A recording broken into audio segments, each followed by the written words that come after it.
Welcome to Building Business Data Pipelines in Python, from raw CSVs to professional file I/O. Everything we've written so far has been self-contained, data typed directly into variables, but real business data lives outside of your code, in ERP systems, POS exports, CRM databases, all exported as CSV files. This module teaches you to build a bridge between those external files and your Python scripts. By the end of this module, you'll be able to open a file safely with a context manager, read a CSV data with both csv.reader and csv.DictReader, convert string values to numbers for arithmetic, write results back to disk, and assemble a complete production-ready data pipeline architecture.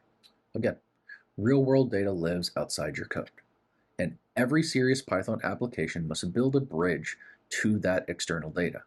The architecture on this slide shows the real world. An ERP system, a POS system, and a CRM all exporting their data as CSV files. Those CSV files flow into Python. Everything programmed so far works on data typed directly into the script. In the real world, you must build a bridge to external exports. CSV is a universal format, comma-separated values, readable on every data and business system on Earth. The note in the diagram is the key insight. Everything programmed so far works on data typed directly into your script. In the real world, your script needs to reach out and read data that is generated elsewhere. That is the file I/O enables. Python's built-in open function is the gateway to every file in your system. It takes a file name in a permission mode and returns a file object your code can work with. The syntax: file is equal to open file name, comma mode. Two parameters: the specific path to your data file and the permission level. What Python is allowed to do with the file. The diagram shows the gateway metaphor. The file path is the route to your data. The mode is the key that unlocks the specific kind of access.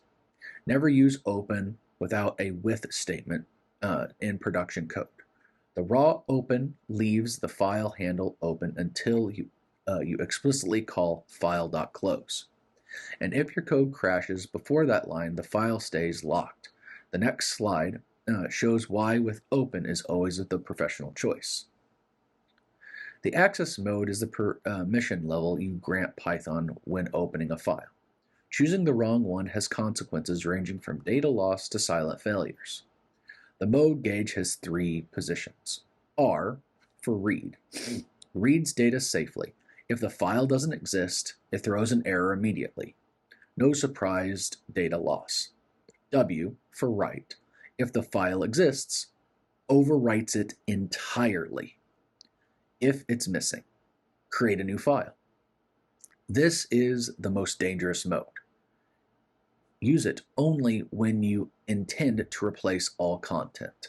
A, or append, adds to the end of the existing file. If missing, it'll create a new file. A critical warning: W overwrites without confirmation. There's no undo, no warning dialog, nothing. If you open an existing file in write mode and you write nothing, you have just erased it. Use A when you want to add something without destroying. The with statement is the professional standard for file operations. It guarantees the file closes safely even if your code crashes mid-read. Compare to the two approaches here. Basic open: the file opens, an error strikes. Close is bypassed. The file stays locked or corrupted. With open, the file opens, an error strikes, the context manager auto-triggers the file to closes safely. The with statement is a context manager. It defines a block where the resource is available and automatically releases it when the block exits, when by normal completion or execution. Always use with open file comma mode as F. This one habit prevents the most common class of file I/O bugs: locked files, corrupted writes, or resource leaks. It is the professional standard in every Python codebase. CSV, comma separated value, is the universal format for tabular business data, and Python's CSV module handles the parsing automatically. The raw file content on the left looks like ID, region, sale on one line, then 100, north, 250, and 100, south, 175.5. The first row contains the headers. The subsequent rows contain transactions. The CSV module handles the delimiter detection, quote handling, and row splitting effortlessly. You never need to manually split on commas or handle edge cases. Import the module with import CSV at the top of your script. The CSV module is part of Python's standard library, so no installation is required. It is the right tool for any tabular data, replacing the fragile line.split comma pattern that breaks on values containing commas. csv.reader is the basic parsing tool. It reads every row as a Python list of strings, giving you positional access to each field. The code pattern with open data.csv, r as f, reader is equal to csv reader of f. Inside the loop, each row is a list. So square brackets, 100, north, 250, in square brackets. You can access fields by index. So, for example, row 0 for D, row 2 for sales. And the CSV module interprets every row as a raw Python list of strings natively. The limitation: access by index position is fragile. If the column order changes, if someone exports a CSV with sales in column 3 instead of column 2, your row 2 reference silently pulls the wrong data. csv.reader is appropriate for simple, stable CSVs. For production code, csv.DictReader or dictionary reader on the next slide is the professional choice. The string trap is the single most common bug when processing CSV data, and it crashes your script at the moment you try to do math. Every value from csv.reader is a string without exception. The row here that we have on the screen is 100, north, 250. This looks like it contains a number in the last position, but this is a string. When you try 250 plus 50, this is going to throw a type error. It cannot add a string to a float. The fix here is always explicit conversion before arithmetic. The float of row 2 converts the string 250 to the float 250. Int row of 0 converts 101 to the integer 101. Build this conversion into your loop immediately after reading each row. Every numeric field from a CSV must be converted before it is used in calculations. csv.DictionaryReader is a professional standard for CSV parsing. It transforms every row into a dictionary, giving you access by column name instead of index position. The code reader is equal to csv.DictReader of f. For each row in the loop is now a dictionary. ID 101, region, north, sales, 250. Accessing these fields by name, such as row of sales instead of row of 2, column names come from the header row automatically. The critical advantage with column name access survives CSV structural changes. If the export shifts sales from column 2 to column 3, row sales still works. Row 2 will silently break. This makes the dictionary reader code self-documenting and resilient.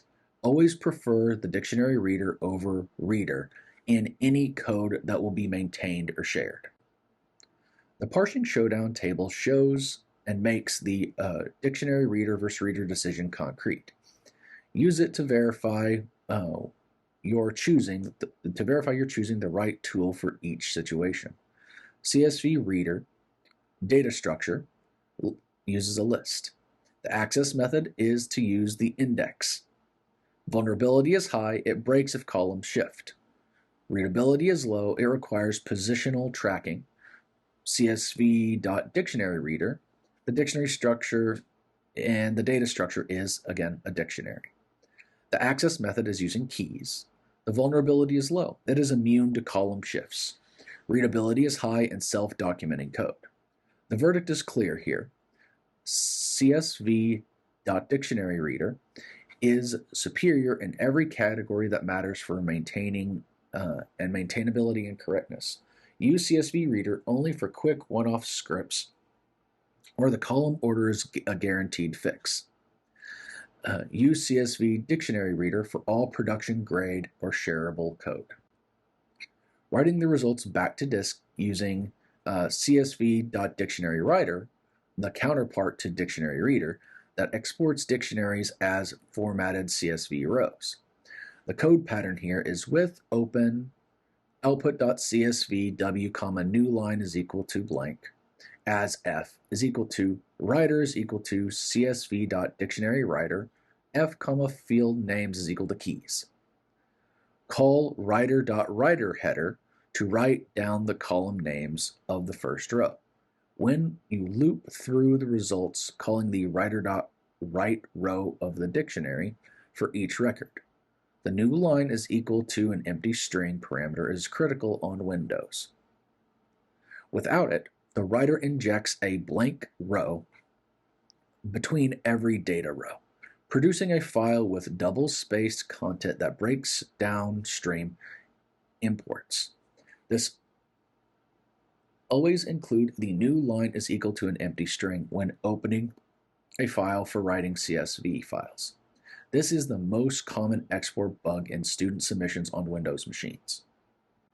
The gold standard data pipeline combines every component from this module into a single production-ready architecture.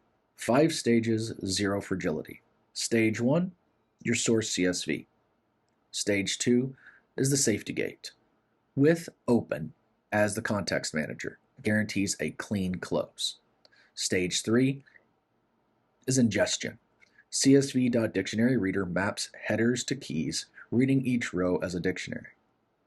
Stage 4, processing, your business logic loop with explicit type conversion and calculations. Stage 5, the export engine. csv.DictReader writes the processed results back into a new output CSV. This 5-stage pipeline is the architectural template for everyday processing assignment in this course. Data flows in from an external source, gets processed safely with typed conversions and business logic, and gets exported back to the disk cleanly and in a structured format. These command centers logs are the key rules that govern every file I/O operation in this course. Internalize them before writing any pipeline code. Always use with open for safety. Context managers guarantee file closure even on crash.